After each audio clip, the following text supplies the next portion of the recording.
Welcome, BCPS families. We're so excited to be able to share with you a read aloud of Whoosh, Lonnie Johnson's Super Soaking Stream of Inventions, written by Chris Barton, illustrated by Don Tate, with permission to share from Scholastic Publishing. As you listen to this text, I want you to be thinking about cause and effect relationships. Second graders, we've been thinking about cause and effect this week. As you're listening, think about what happens and why it happens. After you finish listening to the story, we will share some questions with you to think and talk about. Then you will see a writing prompt. You can use this writing prompt to respond to the text. You can then share your written response with your teacher. Finally, you will see some project ideas for enrichment and ways to have fun interacting with books. Enjoy! Hey everyone, today I'm going to read you a nonfiction text with permission from Scholastic. The story is titled Whoosh, Lonnie Johnson's Super Soaking Stream of Inventions, written by Chris Barton and illustrated by Don Tate. As I read a nonfiction text, I prepare my mind to learn about places, people, and time periods. As we read, I want you to think about how our character develops throughout the story. How does Lonnie's experiences shape him as he gets older? At the end of the story, I will ask you a series of questions and provide you with a challenge. In today's story, the narrator shares the story of Lonnie Johnson. As a young boy, Lonnie was always building things, from bamboo shooters to rockets. He even built a robot in high school. As an adult, Lonnie continued with his creative inventions until one day he discovered, quite by accident, the Super Soaker. Lonnie is a problem solver, which means he is always asking questions. As we read, think about questions you have about Lonnie and how he came to be such a prolific or productive inventor. This has become one of my favorite stories. I hope you enjoy it.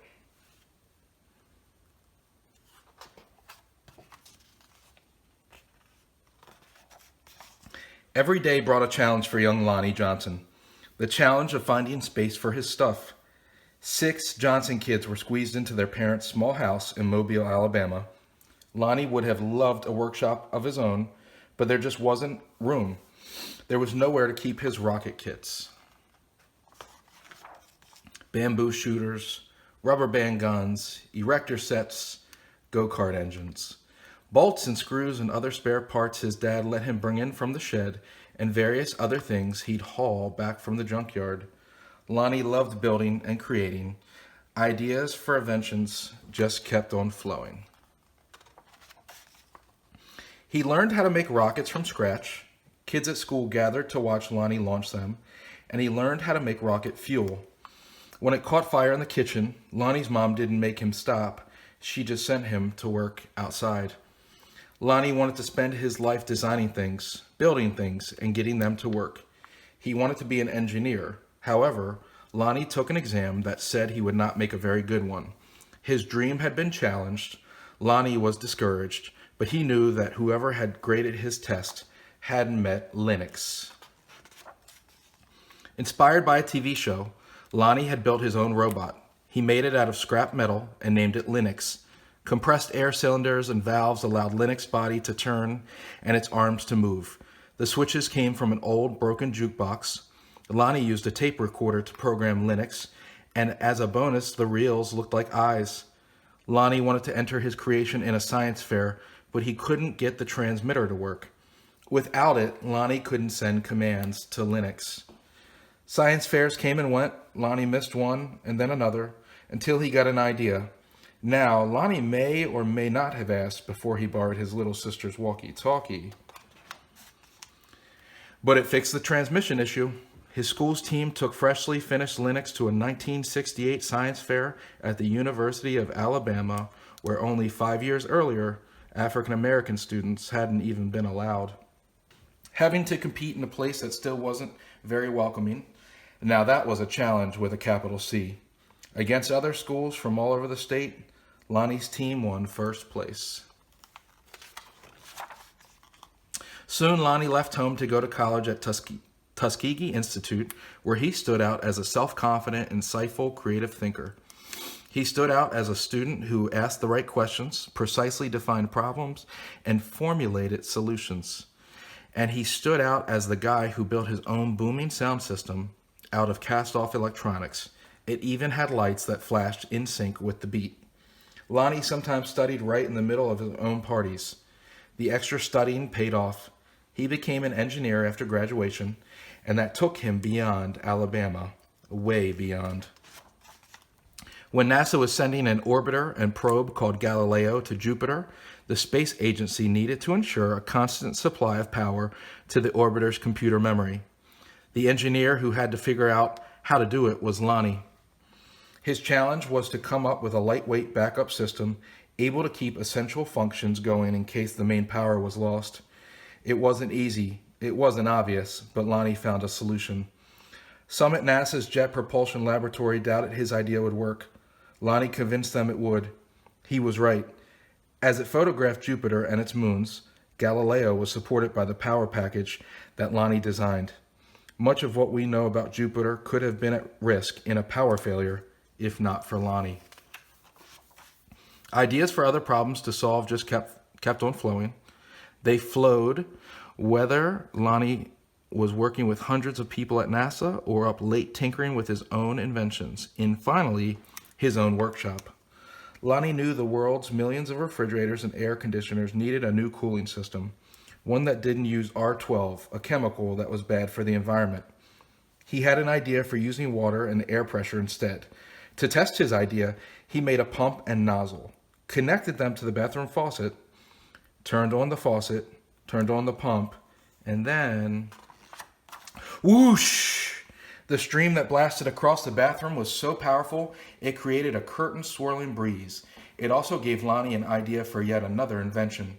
This, he thought, would make a great water gun. First, he had to find or make the parts, including a pump, small enough for a child to handle. Then he had to glue the parts together into a prototype, an early version with room for improvement. Finally, Lonnie tested his strange-looking squirt gun at a picnic. "Does it really work?" a man asked. "Sure," Lonnie said. "Want to see?" Lonnie worked the pump, which squeezed air into a chamber. Then he pulled the trigger. The air escaped, forcing water out with a whoosh. For a water battle to be a fair fight, there couldn't be just one of Lonnie's water guns. He needed help making more. So he went to a toy company, after toy company, after toy company. The word no flowed again and again, but finally one company said yes. It planned to make his water gun. Lonnie also had other projects, a water-propelled toy airplane, 2 kinds of engines, and his cooling system. He found investors to provide the money for turning his ideas into products people could buy. He made a leap of faith, quit his day job, and devoted himself to full-time inventing. But soon each plan fell apart, even the one for the water gun. These things sometimes happen, but when they happen one after another to the same person, well, that's some pretty bad luck. Lonnie didn't have a job. He didn't have the money he'd been counting on. He and his family had to move out of their home and into a little apartment. He was angry and scared.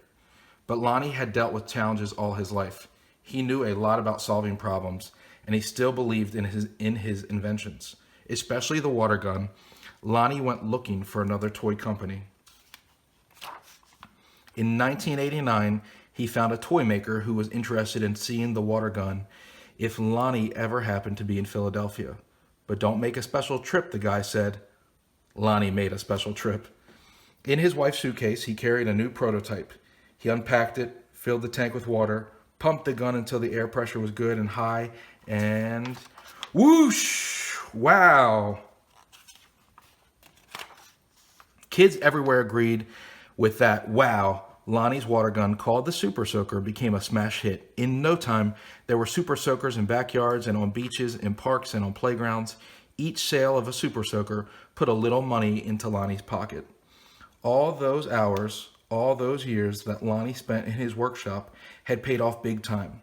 Now he could afford to do just about anything he wanted. So what did Lonnie do? He got a bigger workshop, which is where you'll find him today, because facing challenges, solving problems, and building things are what Lonnie Johnson loves to do. And his ideas just kept on flowing. And there we are. So I hope you enjoyed learning more about Lonnie Johnson and his story.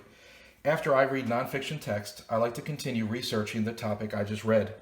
Take time to research more about Lonnie Johnson and his many inventions. Now it is your turn to reflect on the reading. Take time to answer the following questions with a family member or write your answers in a notebook. Number 1. How important would a supportive family be to someone like Lonnie? Provide an example of how Lonnie's family supported him. Review the video to provide text evidence. Number 2. What if manufactured toys were no longer available in stores? Number 3. What type of impact do you think that would have on the economy, daily living, and learning? 4. Can you think of something you discovered or a problem you solved by accident? And finally, our challenge: using paper or art materials, create a new toy or product using only the materials in the room you are currently working. Draw and label your product and submit it to your teacher. Good luck, boys and girls. Welcome back! I hope you enjoyed this story. Now let's talk about it. Whoosh tells the story of Lonnie Johnson and how he overcame great obstacles to become an inventor. What caused Lonnie to be disappointed at the beginning of the story?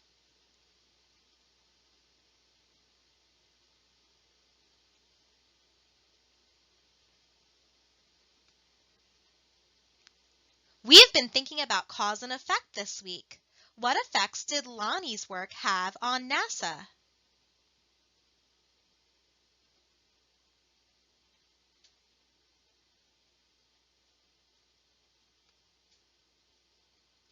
What inspired Lonnie to create the Super Soaker?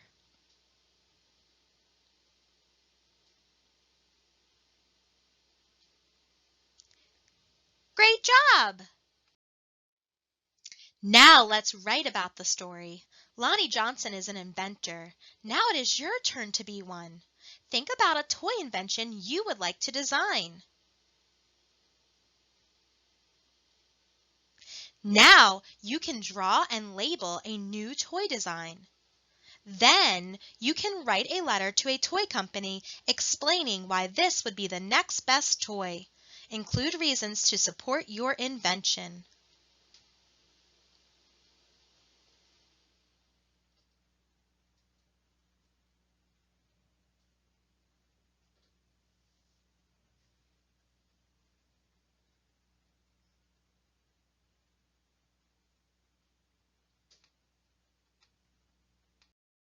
Now it's time to have some fun with some enrichment activities. Lonnie Johnson created the Super Soaker, a fun toy for kids to use outside. Use materials such as paper towel rolls, old egg cartons, and paper to make an example or prototype of your very own invention. Tell a family member about it.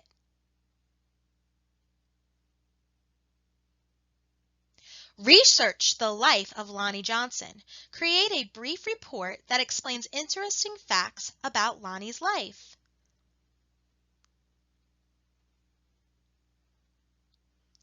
Lonnie had a dream of being an inventor from an early age. What are your dreams? Make a list of the things you want to accomplish as you grow up. Have fun!